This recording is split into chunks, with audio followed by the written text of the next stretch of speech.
Hey, it's NPR's Book of the Day. I'm Andrew Limbaugh. De'Shawn Charles Winslow's new book, Decent People, is a whodunit taking place in a segregated city in the 70s. In the Kirkus review for it, they write that the book kind of elevates the genre because of, quote, the author's humane and sensitive perceptions towards his characters, even those who may not deserve such equanimity. NPR's Scott Simon ends up asking Winslow about that in this conversation, about giving despicable people a chance to be more than just a monster. And he frames that question by calling it a responsibility to give that to the characters.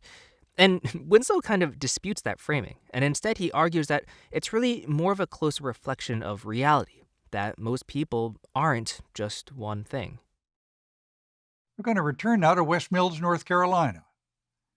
That's the setting of De'Shawn Charles Winslow's first novel, called In West Mills. It won a passel of awards. Now, it's 1976, and Dr. Marion Harmon, the only Black physician in town, has been found shot to death alongside her brother, Laz, and her sister, Marva, in their home. Many suspect Olympus Seymour, known as Limp, the half-brother who lived next door, but the white authorities in town don't seem much interested, and it falls to Joe Wright, who's just moved back, to ask some hard questions and look for the killer.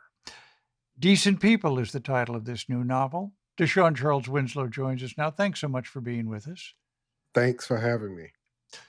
Joe has been in Harlem for decades and has become a fixture of life there. Yes. Working, living, having husbands. What brings her back to West Mills? Retirement is sort of the primary reason. She decides that she wants to move back south. It was where she grew up. Well, part of her childhood was there, and she was snatched away abruptly for reasons that she doesn't learn until the end of the novel. Yeah. When she goes to purchase a home, she reunites with Limp, and she decides that she's going to go back home and marry him. So that's what takes her back. And why does community suspicion fall on Limp in this murder? Because, well, he's their half brother, but also there's a history of them never having gotten along or being close. And more immediately, he has really been angry with Marion. He asked her for a loan, and not only did she decline, she made fun of him needing the money and humiliated him. Yeah. And he was very vocal about that to some people in town.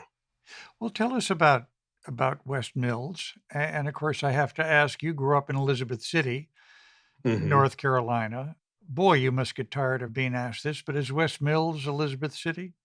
No, West Mills is based on a neighboring town called South Mills, North Carolina. And that is where my mother was born and raised. Well, tell us about West Mills, the place that you've created. It's the novel set in 1976. It's a small town, and everyone truly knows everyone. It doesn't mean everyone communicates, but people know who you are, who your family is, how long your family has been around. They can spot an outsider right away. They know people's cars and faces they've never seen before. And it is a segregated town. The canal, it's a color line. And people would largely stick to that rule. And what brings you back there for your novels? Well, part of it is logistics. When I decided to write Decent People, and I decided that I wanted to reuse the Lovings, Eunice, Breezy, and their son, Leroy, I was like, either I'm going to move them to someplace else, or I'm just going to stick with the same setting.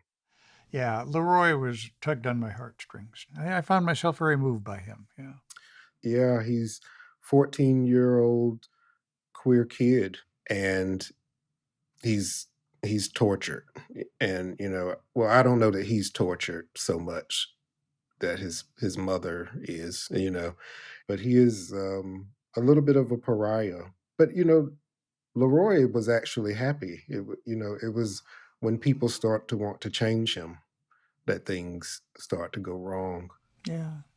Well, and he runs into people who think there's some kind of, there must be some kind of treatment for this. Right. totally personal question, but I think you would agree that maybe your novels call out this question. Do you know what it's like to feel a little bit like Leroy? Oh, yeah, 100%. Probably not as in such a dramatic way. Fortunately, my parents never tried to have me fixed. Mm-hmm. Well, I'll take that back. I think my parents did, in their own way, try to have me changed, but I think it was not through any form of violence, or at least not physical violence. But I think I share a story with Leroy and a lot of my gay peers, people around my age range. I'm 43, where our parents do try to force us to do more masculine things around that age. But I was fortunate in that my parents sort of gave up in that way. They realized that I just wasn't going to do it, and they weren't going to use resources on it. Do you feel, Mr. Winslow, as a novelist, that you have a responsibility at some point to give every character their chance to be understood? Yes, I'll say I don't know if it's a responsibility, but it's something that I choose to do. Because I could easily write a white man in the 70s in a town like this. I could easily make him a one note monster. But I don't believe any human being is one note. I don't know that it makes people all good, but I do think most human beings have something hidden away, that is kind. So I choose to try to show something good about every character, even if it's just one moment. De'Shawn Charles Winslow's new novel is Decent People.